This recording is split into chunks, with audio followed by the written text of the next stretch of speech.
Hello and happy Sunday. Welcome to my humble abode. And today it's another bake along. And thank you very much if you tuned in last month for the orange and almond cake. Some of you guys nailed it, and I'll be doing shout outs later on, so stay tuned to see if your name is read out. But today it's all about tiramisu. It's a classic Italian dessert and I'm going to show you my twist on it. So tiramisu is absolutely one of my favourite puddings, and if I ever go to an Italian restaurant, you can guarantee that I will have it for my dessert. And if it's not on the menu, then you're not an Italian restaurant as far as I'm concerned. Tiramisu is usually made up of a sponge layer which has been soaked with espresso and sometimes Marsala wine, which I'm going to be using today, and then has a sort of creamy mascarpone filling, and it's layered up and it's got cocoa powder and it's absolutely delicious. But the sponge element of it though is usually done with what's called lady fingers, and these are, they've probably got an Italian name that I don't know. These are little dried fingers about this long. And they're kind of like dried out sponge biscuits, and they are really good, but they're a bit bland, and I just thought it was more fun to make your own dry sponge fingers. So I'm going to start by making my regular vanilla sponge, and this is the kind of sponge that I would use for any decent vanilla cake. So make sure you note this recipe down so that you also have this. I'll also be doing very soon a kind of masterclass in basic sponges, so stay tuned for that. But for now, we're going to make one layer of vanilla sponge. So we're going to start by beating our butter together with our sugar. And there's 250 grams of each of those, and hopefully you'll know that already because you follow me on Instagram and you will have already got all your ingredients ready. If you haven't seen that yet, check it out. I'm speeding this up now. I like to do it slowly at first so it doesn't all kind of fly out. And then put it up to a sort of medium-high speed. And this wants to become pale and fluffy, so it's going to take about 5 minutes. So while this is going on, make sure that you've got your oven preheated. I've got mine at 170 and it's a fan assisted oven, so if you're not using a fan oven, just increase it by about 15 to 20 degrees and that should be fine. And also, you can use this time to prepare your tin. So I'm using a 10-inch square tin. I've greased it and lined it with greaseproof paper, so that's ready to go when I need it. So now is the time to give the shout outs from the last bake along, the orange and almond cake, which you guys did so well. And a lot of you did really good ones that have really complicated names, so there's just no way that I can remember these because I'm gonna have to use my pad. So I particularly liked Trisha Painley, Erdbeer Milk, that's probably wrong, Lime and Chrissy Mass. Hopefully I haven't gone too badly wrong with your names there, but if you see your name up there, congratulations, and if you don't see your name up there, then for goodness sake, put a picture of today's bake along on your Instagram using the hashtag Cupcake Jemma Bake so that I can see it, and maybe next time I will give you a shout out. So I'm going to carry on with my sponge. The butter and sugar have been beaten together for about 5 minutes. It's super duper pale and fluffy, so now it's time to add the eggs. So to do that, I'm going to drop the speed down, otherwise they're going to kind of fly out of my face. So I've got 4 eggs, and hopefully you should too.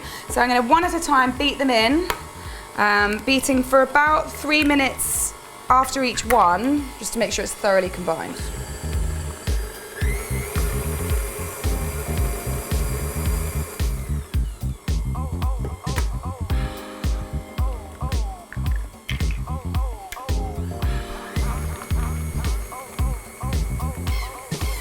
So as usual, I'll be hanging around down below and on Instagram. So if you do have any questions about this particular bake, or even some of the past bakes, or even future bakes, then please do write them in the comments box below, or in the comments on Instagram as well, and I'll do my best to answer them.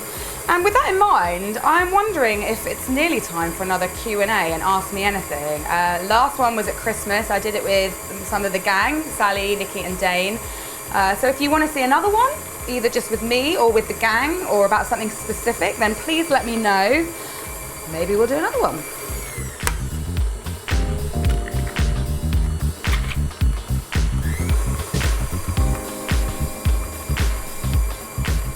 And when it gets to this point, you might see that your mixture is split a little bit, or it's just a bit sloppy.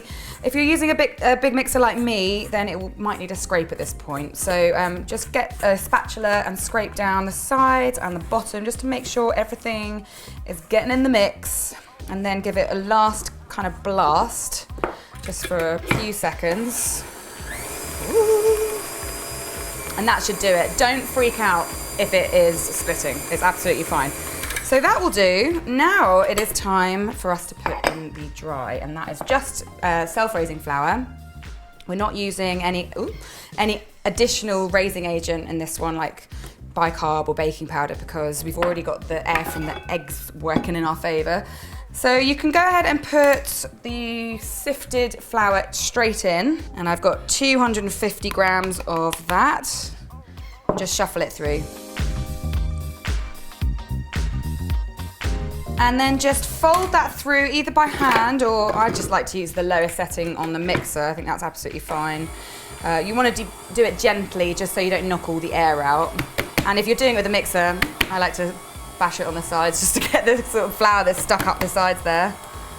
And when it's almost finished, you can put your milk and vanilla in. So I've got some milk here. I'm going to put 3 tablespoons of milk, as well as a teaspoon of vanilla.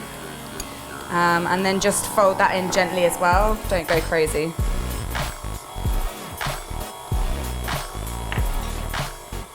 And that is ready. So obviously we've already prepped our tin. If you haven't still, don't worry, it shouldn't take too long and this won't come to any harm in the meantime. Ooh, it's stuck. No, it's fine. So just pop your batter into the tin, and you're going to want to spread it out as well with a palette knife if it's not leveling out.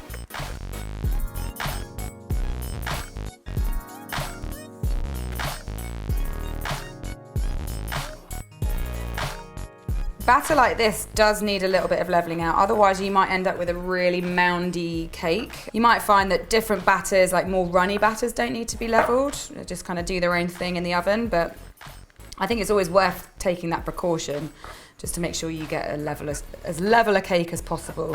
So this is looking good now. So it's baking time. So you should already have your oven preheated to 170, like I said, and this needs to be baked for between 20 and 25 minutes. Check it with a skewer at 20, add a couple of minutes if you need to. Otherwise, pause your video and I will see you back here when this thing is cool. Bye.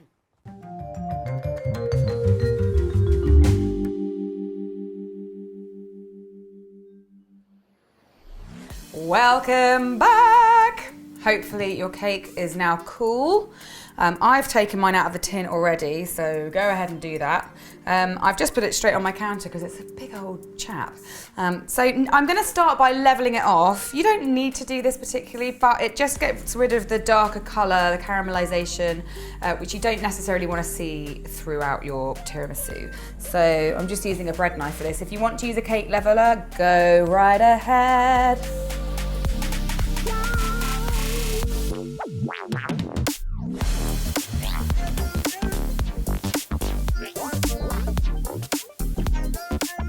So just get rid of that top layer. I might have to neaten this up a little bit because there was a bit in the middle where I didn't quite reach, but don't worry too much. It's not the end of the world. If you want to save your crumbs and your offcuts to make cake pops or even like trifle, and if you would like to see a trifle recipe, I certainly would like to give it to you, so please let me know, because I blooming love a trifle, and that's a really good way of using up your leftover bits and bobs. So once you've got it mostly level, don't worry too much if there's like little bits, it's fine. You want to cut this in half, just top to bottom, and then you want to start making your fingers. I'm going to make mine just about an inch or inch and a bit wide, so try and make them the same size throughout. I mean, it doesn't matter massively, but it satisfies my inner OCD.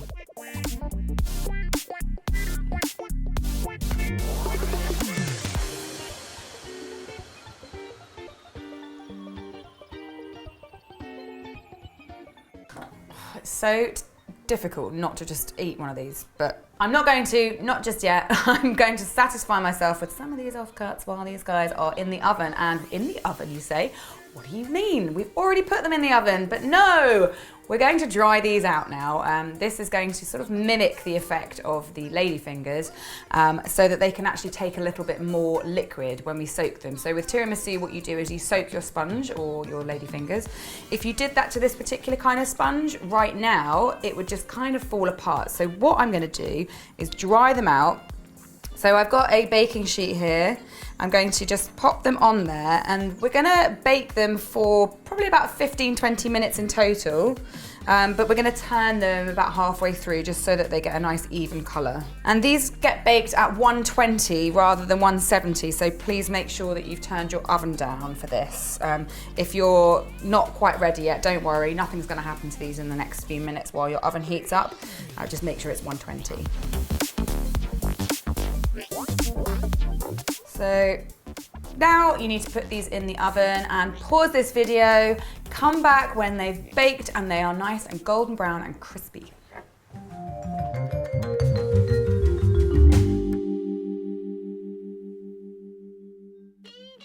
Welcome back! Now, don't laugh, but I think that our little sponge fingers look like fish fingers. It's really hard not to eat them, and just imagine. I actually really like fish fingers, but I also really like crispy cake fingers. But now we need to make our mascarpone filling. It starts off with some egg yolks. I've got 3 large egg yolks and also 110 grams of caster sugar, which we're gonna take over to the hob. So I've already got a saucepan with a little bit of water simmering, just over a medium heat, and I'm gonna get on with whisking. I'm using a hand whisk for this just because it does take the real effort out. And what you're gonna look for is after a few minutes of whisking it, it wants to get sort of quite pale and voluminous. So this does take a couple of minutes.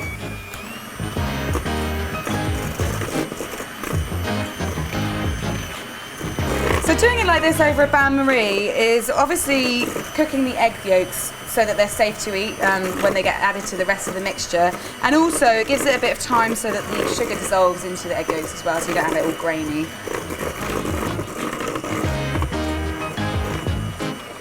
All right then. That is ready. I can't hear any granules of sugar grating around, so I'm gonna take it back to the other bits.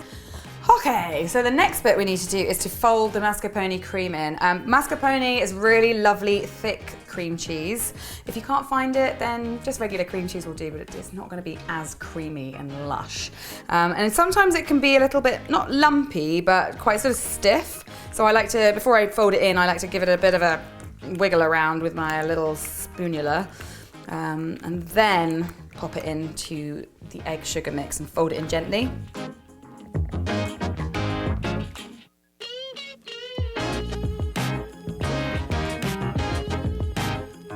So I'm doing mine in 2 stages. You don't have to do that, you could do it all in one, but altogether it's 150 grams of mascarpone. And this is gonna be super lovely and rich when it's finished. Just go gently with your spatula. You can use a metal spoon if you want. I'm just not doing that today, I'm using my little blue spatula. So when that's thoroughly mixed, you can just put that to one side and get on with whipping your cream. And by all means, continue to use your stand mixer or your hand mixer. But as you know, I'm a big fan of using a hand whisk. Just keeping it old school. I don't really know why. I think it's because it's the only exercise I really do. Anyway, I really enjoy it. It shouldn't take too long. This isn't that big an amount of cream. It's 200 grams or 200 milliliters of double cream. If you want to use whipping cream's fine, but I like to use double cream, which is also called heavy cream in other parts of the world. But just don't use single cream because that won't whip up at all.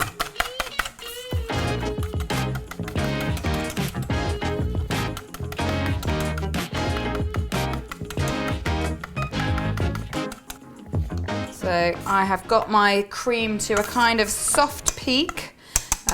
Don't go too far because it can split a little bit. But now I'm just going to fold my cream into my other bit. It's got a lot of things in it. It's probably got a name, a fancy Italian name that I don't know.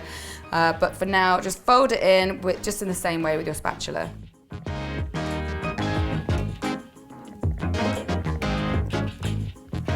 And you might find that the folding, it's still a little bit runny, and that is absolutely fine. If you do, like I have, just grab your whisk back and give it another little whisk. So that is just right. A little bit floppy, not too stiff, hasn't split. It's looking pretty good. So I'm just gonna put that to one side for now. Now we'll start to build our tiramisu up. So I'm using like a 8 to 10 inch Pyrex or glass dish. Doesn't have to be glass, but obviously that means you can see through it, and that's nice. So that's there. You don't need to prepare it in any way. It doesn't need to be greased or anything like that. And I've got my fish finger Jenga, or otherwise known as cake fingers, here ready to go. And I've got a big but shallow bowl here, and into that I'm going to put a mixture of espresso and Marsala. Now Marsala is alcoholic, and if you don't want to use that, that's absolutely fine. Just use espresso, but put a little bit of sugar in it, because the Marsala is going to add a bit of sweetness to the coffee. Obviously it's going to add a little booziness too. It's a really nice flavour, and I quite like it. But it's up to you, completely up to you. So I have my espresso. If you don't have an espresso machine or an AeroPress or anything like that, just nip to your local coffee shop and just get a few espressos. You're gonna need about 230 millilitres in total. Pop that into the bowl. And then with the Marsala, about 115 millilitres, or again, just replace that with coffee.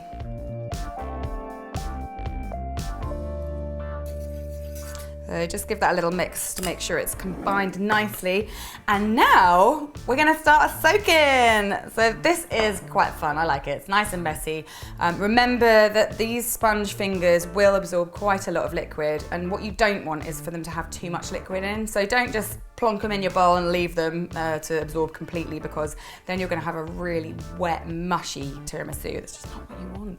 So grab your sponge finger and just whack it in for like a few seconds, and then take it out and then put it into your dish. So then just keep going with your sponge fingers, giving them a little soak, popping them into your dish. If they don't fit into the dish, just break a bit off. I mean, you can always eat it, nobody has to know.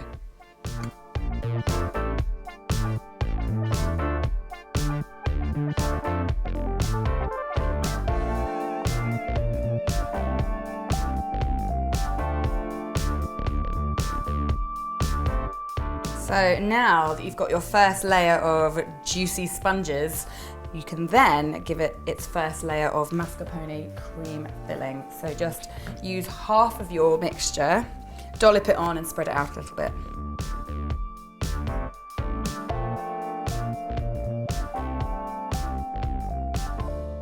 So that's my first layer done. So keep going until you've done a second layer of both sponges and cream filling.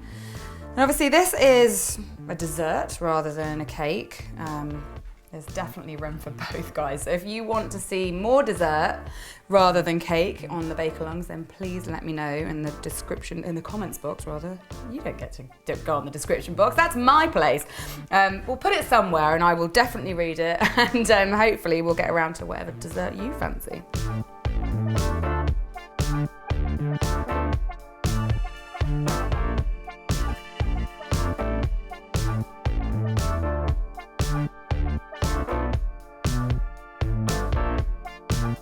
Now it's time to finish it off with the last couple of blobs of this yummy mascarpone cream.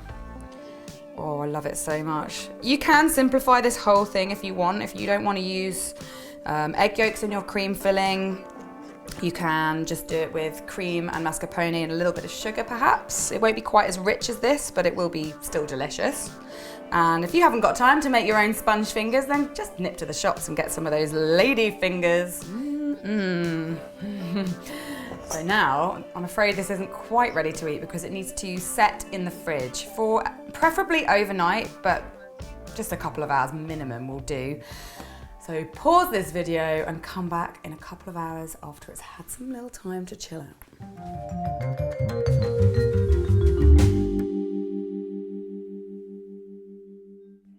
Hello and welcome back after a very tense break while you waited for your tiramisu to chill out in the fridge.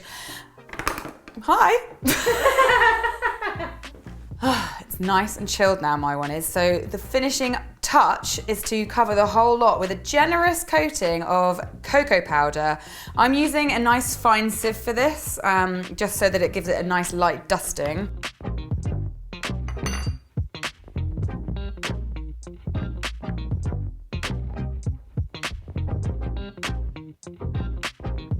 I think that is probably enough cocoa powder now. I mean, maybe it isn't. If you want to do more, go ahead. But I really can't wait to have a bit of this tiramisu. So I've got myself a massive scoopy because this requires, you know, heft. So here we go.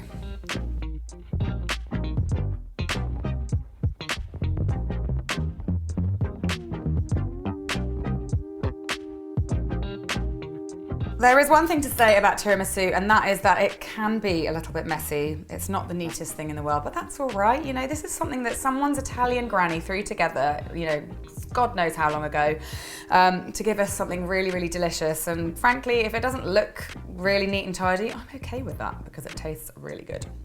So I hope you've enjoyed it. I hope you're going to enjoy it, and you've taken lots of pictures of your work, put them on, what's it called? Instagram. Using the hashtag Cupcake Jemma Bakes so that I can see it and put it on, give you a shout out perhaps next time we do a bake along, which will be in about a month's time. In the meantime, I'll be back next Thursday at the usual time, 6:30, with a really delicious cupcake. It's one of our favourites in the shop. It's the Biscoff pie cupcake, so make sure you're around for that. Oh, I'm gonna have to eat this now.